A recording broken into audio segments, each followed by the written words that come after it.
Guruve Gaura Chanjaya Radhikaya Tadale Krishnaya Krishna Bhaktaya Tad Bhaktaya Namo Namaha Panchakalpa Tarubhyascha Kripa Sindhu Vacha Patitanam Pavanebhyo Vaishnavebhyo Namo Namaha Jaya Shri Krishna Chaitanya Prabhu Nityananda Shri Advaita Gadadhara Shivasadi Gaura Bhaktavinda Hare Krishna, Krishna Krishna, Hare Hare, Hare Rama, Rama Rama, Hare Hare. My Dandavat Pranam devotees. So, doing a brief answer to a question that was sent to me. And before I do that, I just wanted to, of course, as many devotees must know by now, that our dear spiritual mother, Srimati Uma-Didi, has entered Samadhi. And so, of course, beginning last night and probably into tonight as well on our other platforms, there'll be some remembrances and shared glorification of Srimati Uma-Didi. And of course, many devotees around the world have such fond memories of Uma-Didi and know how she was the personification of the mercy of Sri Guru and Gauranga. She traveled, tirelessly and gave her full energy to not only Hari Katha, but she gave her energy to demonstrating what is bhajan life. Many times she stayed with me here at our temple home, and I had direct experience of seeing how deep her bhajan sadhan was on a daily basis. So we pray certainly for her causeless mercy to touch us in some small way, that we can have some ability in this life to walk the path of bhajan in the way that she did. I think most devotees will also admit that her personalism, the complete spirit of how, just like how Goswami Varga, Dira Dira Jana Priya Priya Karo, that she made everyone feel very dear and very near, and that she always treated all of us like sons and daughters. So, for most of us, we sort of had relegated our material relationships of parental considerations to sort of a back seat, more or less. And obviously because our parents may not have been in the direct process of bhakti. So where we may have given honor based on the fact they were parents, it was not the same emotional connection you could feel to Uma-Didi as a mother, literally, that she from her own mouth spoke to myself and to my good wife, personally feeding us by hand and saying, "Oh, I am like your mother." So we took that to heart at that time, and the many times that she stayed here with us in our temple home, we felt like that. So tonight, obviously, on other platforms, we'll have the ability to do more full glorification of Srimati Uma-Didi.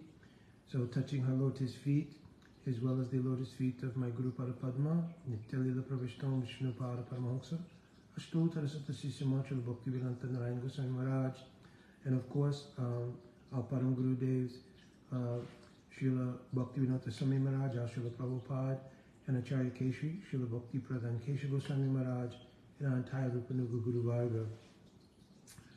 So with that, and hoping I can put some concentration, my heart is still in a certain space, but hopefully to significantly answer the question one devotee wrote in. And that question was whether or not Sri Guru comes again and again in order to deliver their disciples. So there's two things I want to mention. One is that The question, because I think the genesis of the question for that devotee was some articles and some posts regarding the philosophical doubt of whether that's a fact, and asking for Sastra Praman for proving that Sri Guru comes for their disciple life after life.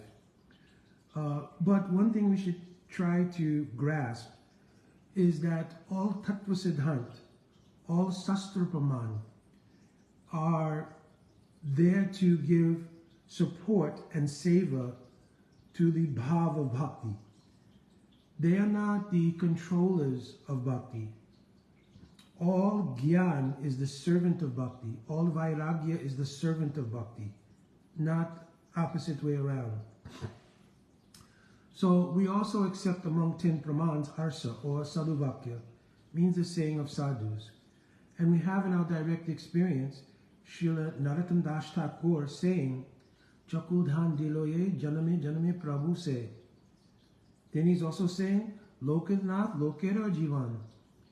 That he is directly addressing to Lokanath Goswami. So we have context for his statement that Sri Guru is my Lord birth after birth. So we can give many shastric praman for the nature of Guru Tattva and Akanda Guru Tattva or Samashti Guru Tattva and Vyasti Guru Tattva and the nature of, how it's the principle of Akanda Guru Tattva working and all these various things. But the actual heart connection of a disciple to Sri Guru doesn't operate on the mechanics of Sastra Praman. It operates on the nature of their bhav. In fact, the relationship of Sri Guru to their Sishya is the first experience for that Sishya of what it means to have real love. In the material world, there is no real love. We've had semblances or reflections, perverted reflections of that throughout many, many lifetimes. But for the first time, or in a continuum of relation with Guru, we're having the experience of what is real love, transcendent love, truly unconditional love. You understand? We have not been able to experience that with Antaryami. Though the love of Antaryami, Super Soul, is unconditional, because the Super Soul has been with the Jiva throughout their entire sojourn from Anadi Kal. So the love of Antaryami is proven. Who will stay with you through all conditions of life, in all species of life? But we've not reciprocated that love. But that same Antaryami appears before the disciple, Chaitanya Charitamrita mentions, as Mahant, means the manifest presence of the principle of Akanda Guru Tattva and Antaryami, which are not different things. Understand? So Jive Sakshat Nai Chaitya Guru Rupe, because we cannot relate in our conditioned state to Antaryami, we don't get a chance to express the nature of unconditional loving reciprocation there in the beginning. But appearing as the Mahant means the spiritual master, Vyasti, or spiritual master, Vyasti Guru Tattva. We have the first experience of love. So my point here being that experience is a spiritual, emotional content. And it is not dependent for philosophical resolution on the basis of Sastra. What is Guru? We can understand by Guru Tattva. What is the emotion between Guru and disciple? You can't understand by Guru Tattva. It has to be there by experience. You understand? What is the actual mood of Visrambena Seva to Sri Guru as an experiential thing? Rupa Goswami Pad has described it. Guru Padasraya Tata Diksha Shikshadi Vishrambena Guru Seva. He's described, but the function and the actual nature of that relationship is experiential. So we can come with many different discussions about the principle of Guru and how it's the principle of Guru that appears in one lifetime after night, but one life after another. But for any sincere disciple of any Guru, their mood will be, my Guru Dev, Mamata, my Guru Dev has personally come life after life to save me. My Gurudev has come life after life in order to manifest what is the nature of my aspirational goal, Radhadasyam. My Gurudev has come life after life because our eternal connection of unconditional love is unbroken. Just like the love between any person and Bhagavan, once it is established, it is mentioned there, Savatta Dongsaraitam Yarpi Dongshakarane Yad Bhava Bandhano Yuno Prem Parikirtika. Prem means that kind of love which cannot be broken. So the first glimpse of that through the incremental developments of Shraddha is with Sri Guru. So I don't want to make my Guru into a tattva. My Guru has to remain in my heart as the objective of an experience for the first time of what is real love. Now, not only do we have the statement of Srila Narottam Das Thakur in relation to Lokanath Goswami, but we also have Bhaktivinoda Thakur mentioning the relation of Gopal Guru Goswami and Dhyana Chandra Goswami. Now, it may be that those who are outside the Bhaktivinoda Dhara, they may or may not want to give as much credence to these statements.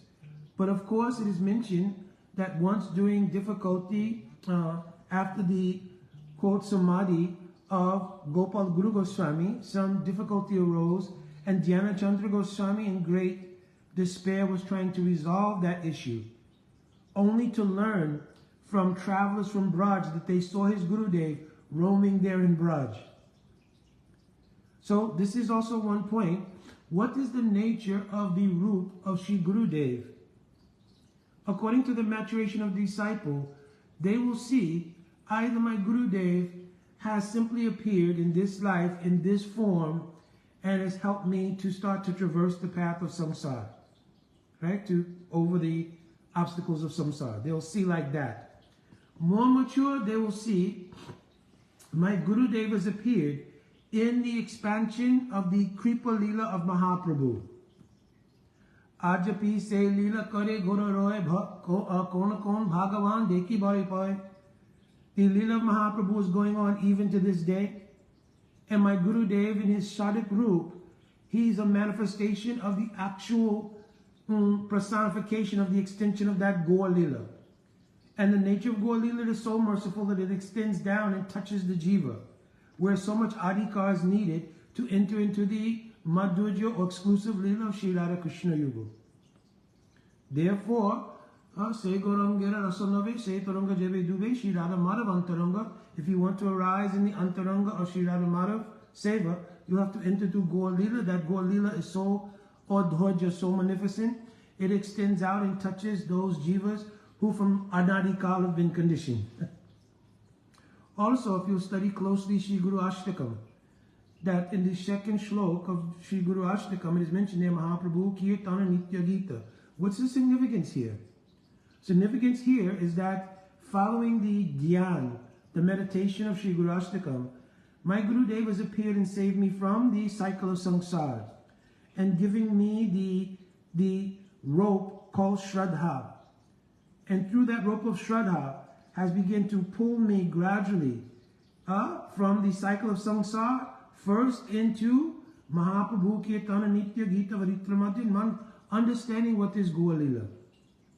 So my Gurudev's Sadik Roop is that form in the extended Gaur Leela by which I made contact with the arena of bhakti. Understand? So that form is not ordinary. Not to mention, Srila Rupa Goswami Pad is directly said for those who are Siddha, that their bhajan is composed of Seva Sadika Rupena, Siddha Rupena Chatrahi. So my Gurudev also has Siddha Roop. So his Siddha Roop is his eternal manifestation in the Seva of Shri Radha Krishna Yuga, and one Gaur Roop Leela is his Sadak Roop in this world.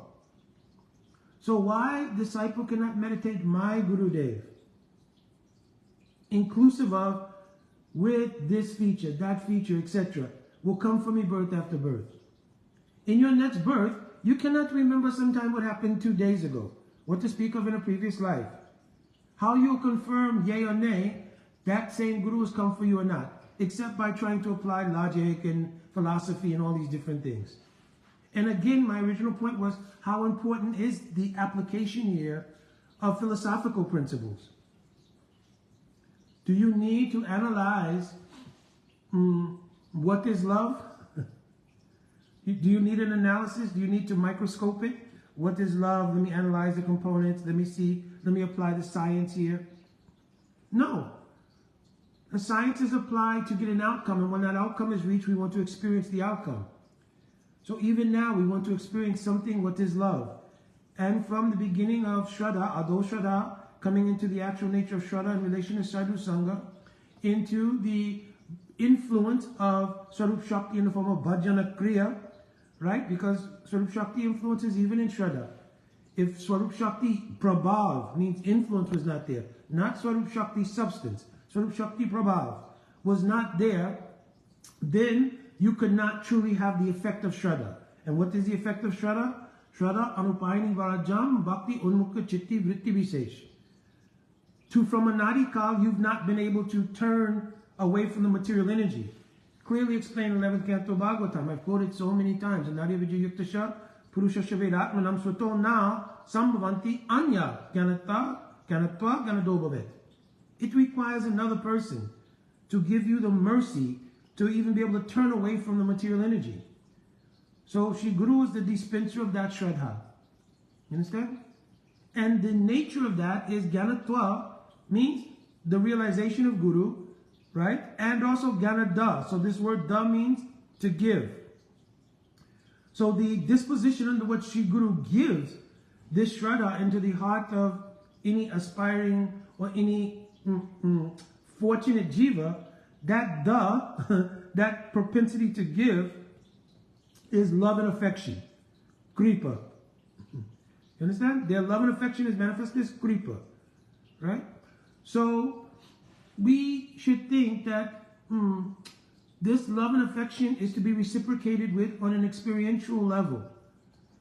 Right? In the very beginning, it may be some difficult because our conceptions are not mature and our particular vision is not clearly formed. But there's an intrinsic quality when one has the experience of Shri Guru. Because Shri Guru Dev is transcendent personality. It's clearly mentioned in Shastra, no one should ever think Shri Guru is an ordinary person. You understand? So we should feel that, yes, this loving relationship that I have with Shri Guru, it is an eternal fact, and therefore he is Sat Guru. He is the eternal manifestation of the unconditional love, which manifests first in the Guru-Sishya relationship. It matures to the realization in relation to Gaur Lila. It matures in relation to the realization of the objective in Radha Krishna Lila according to your particular mood. Understand? So we want to be able to see that continuum. How my Guru is my Guru Rupasakhi in my perfected stage, and in the stage of my unfoldment, he is the eternal manifestation of the Kripa of the principle of Akhanda Guru Tattva, which saves me life after life. But that is not some just Tattva or some impersonal principle. It is the personified nature of my Shri Guru. And therefore I will drink fully the Rup, Gun, Prachar, Achar, and everything of my Guru as I've seen him in the nature of the extension of Gaur Lila in his Sadhak Rup. Other than that, why collect the Paduka of Guru and keeping on your altar the Murti and pictures of your Guru? Why? If they're simply a principle. So the idea here is that this is the first experiential connection of love for any jiva. You understand? And we don't want philosophy to cloud that relationship. Even in the relative mundane world, nobody goes around with us today. Today is the mundane, the Valentine's Day thing too, so maybe a very good topic. But we don't go around analyzing, oh, my darling wife, my darling children, my darling mother, father, etc. Oh, I love you, but here's how this works. Who does like that? You understand? So the question itself, it may be It's a valid question. I don't want to say the question is not valid. But in terms of understanding, we should understand that everything is not a matter of a philosophical or siddhantic principle. Now, some people may be so infatuated by Tattva Siddhanta, all these things, that it becomes more difficult to make a connection or correlation between what is Tattva Siddhanta, what is the nature of rasa, not rasa vichara, rasa. Rasa means the nature of the loving exchanges. You understand? Rasa vichara means a consideration about the siddhanta regarding rasa. But rasa itself has its own existence. Now, of course, actually, genuine rasa only comes in the heart once it's been illuminated by Swarup Shakti. Vyatiti bhavana bhatma yas chamatkara bharabhu vidi sattva ujjale bhadam. So rasa can only be contained when sattva ujjale, when the heart is illuminated by Swarup Shakti. But Shraddha are the incremental stages of that very Swarup Shakti. So in incremental stages, one will have the up to the stage of asakti will come as a prabhav, predominantly. Means an influence, right? In your practice and in your unfoldment.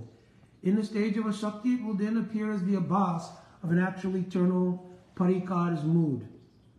And then, of course, in bhavavas, it will appear as the substance itself of the descent of Aladini and Sandini. Aladini and Samvit.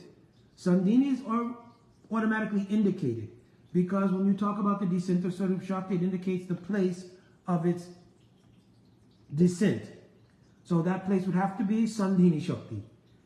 That's why you hear from our Goswami Vaga the descent of Aladini and Samvit, because it's indicated axiomatically that the presence of Sandhini Shakti is there as the basis on which it will descend, which is the purified heart. Understand? So this was meant to be short, just to point out this fact, that we can ask the question, does my same Guru come for me life after life? Point is, be more focused on creating deep relationship with Guru now. Is perhaps more important thing, right? The relationship with Guru and Vaishnava, right? So Diksha and Shiksha Gurus, in many cases, other Vaishnavas may be like Shiksha Guru. So developing thick relationship with them is very important. And especially to train our emotional content. Because for so many lifetimes, our emotional content has been vested in artificial forms of love. So for the first time that you're experiencing real and transcendent love, give your full investment there. That's why the doorway to bhakti is called sadhanagati.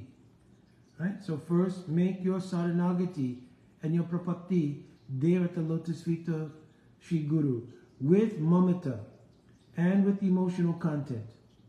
Right? So I'm not so interested in what is the philosophical outcome of whether my Gurudev is coming in one form, another form. That form in which I've seen my Gurudev in this lifetime is an eternal impression.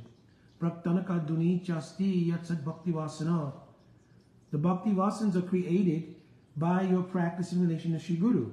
So that form that you've seen in this life, that is an impression in your chitta as a spiritual impression, not the material impression. Right? So that impression will manifest again and again. You understand? But the impression, who was my mother, 15 births ago, that impression is not there. You understand? So we should think like this, that the nature of relationship with Guru is like this. And we want this very much. Shri Guru is everything. Especially when Shri Guru into Samadhi, any sincere disciple, they should be able to understand this, because the fuel of that separation mood is the genesis for feelings of when Akrura will come to take Krishna to Mathura. Follow my chain of thought. The seed and genesis of the mood of what is Radhadasyam at the time of Bhavan Milan, when Krishna is being taken from Braj to Mathura.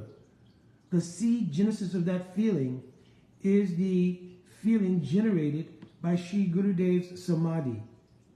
And even prior to Srila Gurudev's Samadhi, anytime one is being separated from Sri Guru. I remember very clearly, and I didn't understand it for quite some time, nor did I try to mentally analyze it. But whenever my Guru Pada Padma would come to any place for his Harikatha Seva, and he would then travel to the next place, as he was leaving, devotees would gather around the car. And even each night after the Harikatha, and as Srila Gurudev entered the vehicle to go to the place of residence for that night, or to go to the airport for the next travel place, devotees would sing Govinda Damo Dharamadaveti, Govinda Damo Dharamadaveti. In the 10th canto of Srimad Bhagavatam, when Akrur came to take Sri Krishna to Mathura, the gopis sang this very song. Visrajala Jaruda Swa Suswaram Govinda Damo Dharamadaveti. Here it's mentioned Visraja Lajja. They gave up all shyness, because the nature of Madhurya Rasa is, one element is called Prachanamukata. It should be kept deeply hidden. Right? Just like when Gopi is speaking in Venu Geet, it is predominated by Avahita Bhav. Means the way of speaking to cover your mood. Understand? So, but here, when Krishna was being taken on that chariot, Visraja Lajja, Ruda Sma, they began crying profusely. You understand? Overwhelmed by what they were witnessing. Suswaram.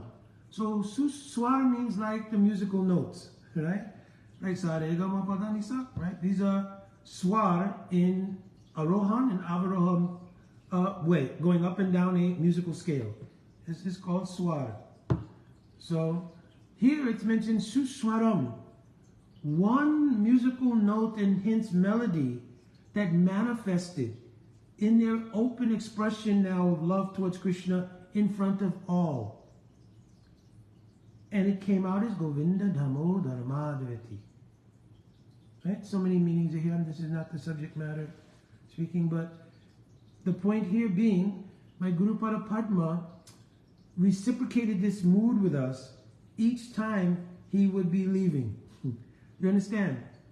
So I don't need Tattva Siddhant to substantiate that feeling that I would have, or any other many devotees would have, upon seeing that time and time and time again, and then finally seeing it in relation to Srila Gurudev's Samadhi Lila. Okay. So also, we cannot think that Sri Gurudev's body is mundane material composition. You understand? And that the Samadhi Lila is a funeral for burial. So I'm not explaining Samadhi. I know devotees are very mature. Samadhi, Gurudev enters only into Antradhasha and becomes absorbed in Antradhasha in his Siddha Swarup, right? And therefore our relationship with Guru at that time comes via the mechanism of the depth of our bhajan life. You understand? So in the depth of my bhajan life, I'll also see my Srila Gurudev in that sadhak group. And then in a deeper way, we'll also see Srila Gurudev in his Siddha Swarup. Some Gurus in our Guru Varga have revealed their Siddha Rup, others have not. But it is accessible by the depth of bhajan. Because even if Gurudev will reveal, I am Nayana Mani Manjari, understand? I am Kamala Manjari, I am Ramana Manjari. Still, that will have to be realized in your bhajan to have that experience. And the helpful vehicle for that is the dhyan of Guru Ashtakam in progressive stages through the Guru Ashtakam in 6th verse, Nikunja Yuno Rati Keli Siddhai. This is by dhyan, the verse of indication of the aspiration, or if your bhajan is mature, the actual realization of Sri Gurudev's Siddha Swarup. And like this, the nature of the realization of Gurudev's Siddha Swarup and seeing his Leela as a Nikunja Sevak gives so much chamatkar that it causes mochi, means fainting. And then upon awakening again, finding yourself in your sadhak group, in the presence of Srila Gurudev in his sadhak group, glorifying the nature of Sri Guru, Sakshat Aditya, Samashta Shastriya, etc. Understand? So, we don't want to minimize relationship with Gurudev to become under the jurisdiction of mechanics of Siddhanta. Don't think it doesn't mean I don't appreciate having the guardrails of Siddhanta in terms of not allowing mundane, apasiddhantic concepts to come around Guru. Guru is God, or something like that, or some other apasiddhantic conclusions regarding Shri Guru Tattva. But in terms of the emotional content of Sishya and disciple, that we should give some special jurisdiction to, and realize that our siddhantic capabilities, no matter how great, cannot bring jurisdictional control over the heart of the exchange between Guru and disciple. So I hope this point, Prabhuji, it was a good question. My heart is in a certain space now, so maybe I didn't give best expression. I'm trying my best, right? I didn't give maybe best of full expression, but hopefully this was helpful. And I know you to be a dear disciple of Srila Gurudev, so you can have some relation to what I'm speaking in relation directly to our Guru Parapadma. And in terms of the philosophical debate, I don't know if I would be involved. I think you're better off to deal with your own emotional content in relation to Sri Gurudev. And, you know, don't also criticize, because maybe that discussion is going on the basis of the need to somebody genuinely want to understand this subject matter. So that's my backed up 2 cents, and I will leave it here. So, of course, Srila Gurudeva ki jai, Srila Prabhupada ki jai, Rupanuga Guru Varga ki jai, and Umma Didi ki jai ho. Jai Vancha Kalpatarubhyascha Kripa Sindhaveva Cha Patitanam Bhavanebhyo Vaishnavebhyo Namo Namaha. Jai Radhe Radhe.